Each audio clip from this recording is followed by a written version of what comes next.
Most practices that come to us really aren't failing, right? They're actually doing great volume. They're doing a great job managing their practice, but they are leaving money on the table. They have a lack of transparency, whether it's in metrics or communication, and that's the stress that they're feeling.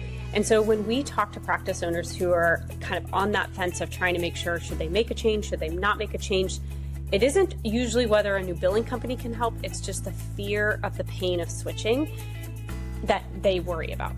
So today we're going to answer that question honestly and walk you through exactly what we tell clients when we're on a call. We're walking through what it means to work with us, where we're different, where things require a partnership, so that you understand kind of what it looks like when you do change billing companies.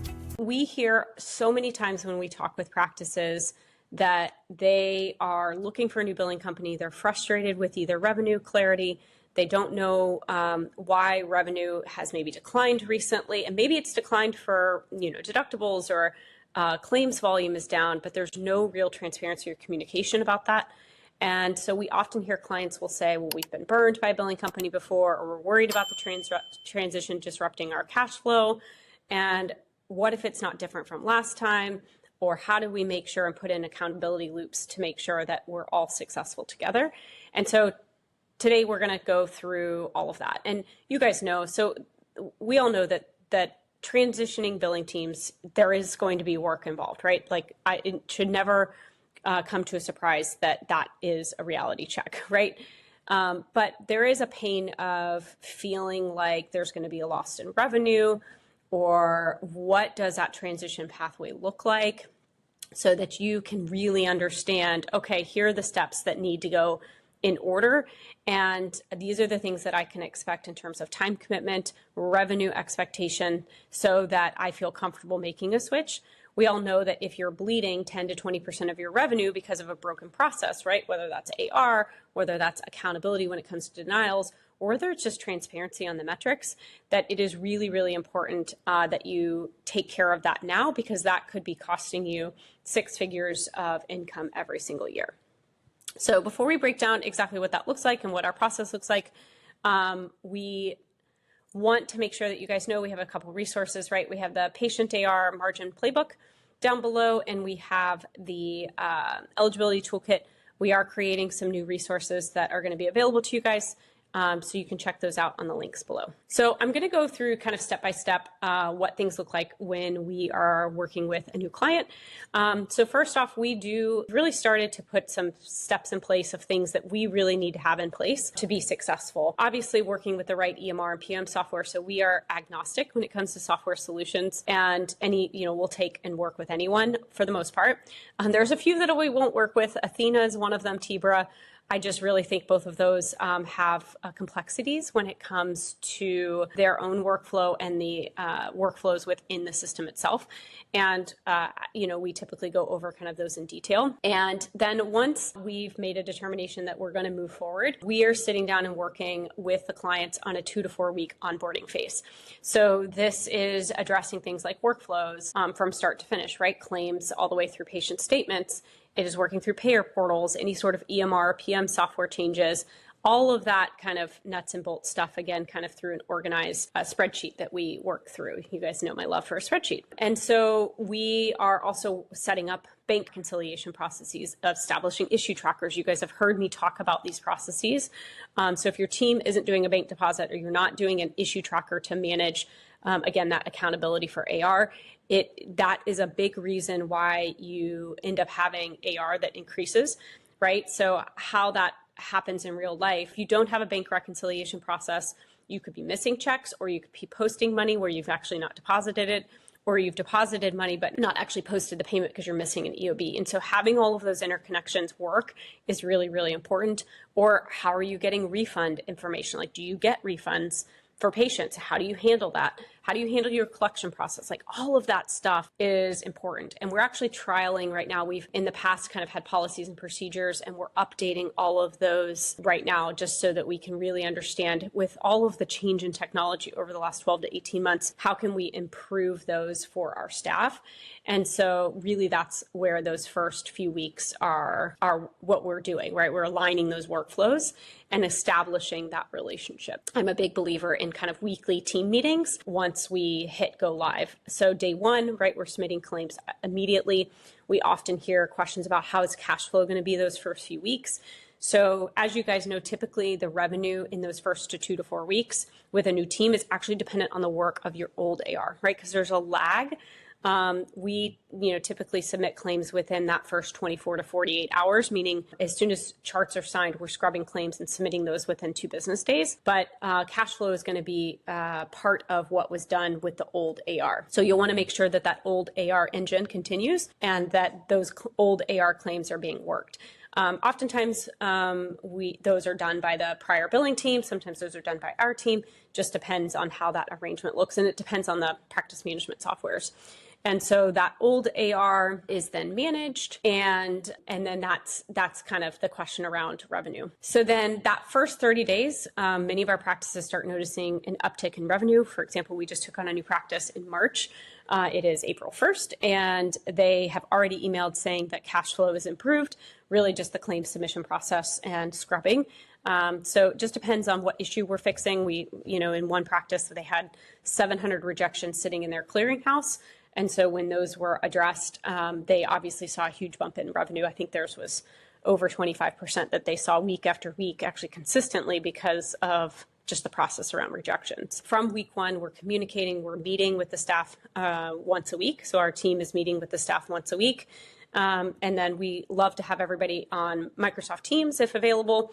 If not, we're doing it by email and by phone calls. And then those typically last at least 6 to 12 weeks in terms of those weekly meetings. Sometimes those drop down to biweekly or monthly, depending on the client's needs. And then we're setting up those KPI dashboards as well. And so once those KPI dashboards are created after that first 4 to 6 weeks, we're reviewing those metrics and understanding what we can do to improve, or what process we need to fix, or those sort of nuances as we're getting to know a practice, right? Because every single thing in the claims process, right? Claims submission, payment posting, working the AR, all of that stuff takes an optimized process. And so if we're seeing eligibility denials, we're working the front desk to understand what their process is and re-educating. Or if patient statements haven't been sent out in months, then we're working on a process to get those cleaned up and sent out. So lots of those little things start to go over time so that we can, in the end of the day, maximize revenue. Obviously, what makes us different, right? Why won't you get burned again? It really comes down to our high touch process that we have. So our managers have a limited number of accounts that they oversee, and that we have a very detailed audit process. Something that I've talked about in prior podcasts before, but been asked to do some more of that. So I'll probably do some more of that over the next several months. But the audit process is really to ensure, how often are those claims getting touched? The policies and procedures that we provide to the staff to make sure that they adhere to the metrics and guidelines that we expect. Again, chasing those missing checks, chasing those missing EOBs, escalating denials to the right person so that those are not just getting statused but managed. These are all the little things that have to be put in place, and really, really critical for practices to have maximized revenue. Obviously, having that root cause of an issue and then fixing that together, we view our office and our billing staff as one unit, right? So we're all one team, and we need to have that constant communication so that everybody's on the same page and we're working together to address things, because it is truly the unit that helps make sure that we have successful revenue. One example of a practice that we recently took over was a OBGYN practice, and they were having issues not only with coding timely, but also managing the rejections, and then also collecting patient payments upfront, right? So in the OB space, right, you can have really high deductibles, you can have really kind of out of pocket max that is really high. And so setting up a process to collect that money up front, fixing that eligibility process helped increase their revenue by 20%. And so just depends, now this was an in-house team that we took over. And so it just depends what the issues are that we help fix and then work on together till we have a solution. And not all of this happens in day one. I don't want to pretend that that's the case. I think a lot of this stuff takes time to work through because we're all dealing with humans on our side, humans on their side. And we just want to make sure that we're not upsetting the apple cart. Processes that have been in place for maybe 10 years, they have been there for a reason. And so we've got to understand that, make recommendations for a new process, and then work together to move that in the right direction. One of the things that I do want to touch on is old AR. Old AR can creep up for a number of different reasons, and it can be very, very time consuming to fix. And so if you're looking at your AR and it's 45% over 90 days, and it's scary, right? I want to set some expectations of what that looks like. People always ask, well, am I going to get that money back? Maybe, maybe not. And I think it's important to recognize that we can't look at your old AR at first glance, right? Just the metrics and say whether or not you're going to get money back. You can look at the age of the AR, right? So if it's over 365 days, the likelihood is very low. If it's in that 90 to 365, it's going to depend, right? What are the reasons for those issues? A lot of times we'll see, lab denials that need CLIA numbers added or NDC numbers that need to be added, like little things that you can go and do and get revenue back and get those paid. But you don't know that until you get in and you status the claim, right? And so I think there's this wish that, we'll just look at the old AR and give you an estimate of money back and should we go after it or not? And it's very hard to do that. And so that's why I always suggest, if the old billing team is capable of doing it, have them do it because they will know they will be cleaning up their own mess, right? And maybe they just need certain processes in place to help that along. And so we can help kind of frame that up. And then if we need to, we can take it over if absolutely required. The other thing I see with old AR is that it is inflated, but the money has already been received in the checking account. This is especially true with accounts that don't have a bank reconciliation process. So the money is deposited in the checking account, but it's not posted, oftentimes because of a missing paper EOB. But maybe the EOB came into the office, it was thrown away, or it was emailed to the billing company, they never posted it, or it's been put into this massive folder that then, nobody looks at, or it's not audited so that there's missing payments that are not posted, but the money was already received. And that is the most upsetting thing to have to tell a client because you're essentially then having to charge them for money they've already received, but their prior billing company didn't follow through on posting. And so that's no new money, right? It's not new money, but then now you're having to pay for it. And this is just part of the pain. And so if you're looking at your AR, it's 45% over 90 days for your AR, then you're in a situation where, the longer that takes, right, the longer you wait to manage that, the harder it is going to be able to fix, especially as it ages and gets past 365 days. We also, we have been doing this long enough that we also have realized that we don't work for everybody. And so we certainly need a practice who is working with us. They are willing to be partners when it comes to managing kind of billing workflows. We really need an engaged, typically an office manager or somebody who's in the office who have a willingness to fix root causes together. Because again, that accountability is shared between the billing team and the office. And so it's really, really important to have that. Even if you outsource everything, right? Eligibility, prior auth, we have the capabilities of offloading all of that from a practice, but it still comes down to, partnership. And so really, really important that everybody be partners together. All right. So action steps, if you are considering a change, again, whether it's us or anybody else, you want to kind of go through these steps so that you can be prepared for a change.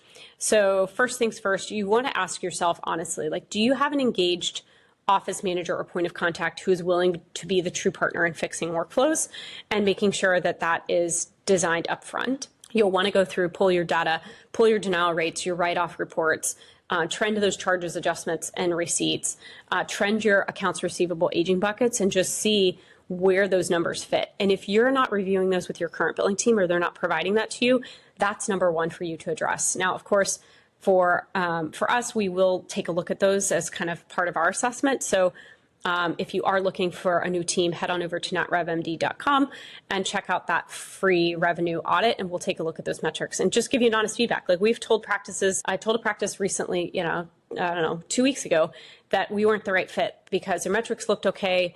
And they were looking for something that we weren't going to be able to provide. And so we are happy to share that. We are not in the business of taking on every practice. We are in the business of having the right partnership on our end as well as their end. The other thing you're going to want to do is have that honest conversation, right? So if you have an AR problem and if you are seeing that increase month over month and you have lack of transparency, lack of data metrics, lack of process workflow improvements, then you've got to make the decision on, are you ready to stop that, kind of bleeding, or are you just not ready to do that yet? And so that has to be something that you, kind of come grips with. All right. So hopefully, that kind of helps put your right frame of mind around when it comes to thinking about changing. Again, whether it's us or somebody else, I think having these honest conversations and asking those questions so that you understand what a transition looks like with any billing team you're considering. So, all right, hopefully this episode was helpful to you guys. And if questions or anything, head on over to our website and contact us. All right, have a great day.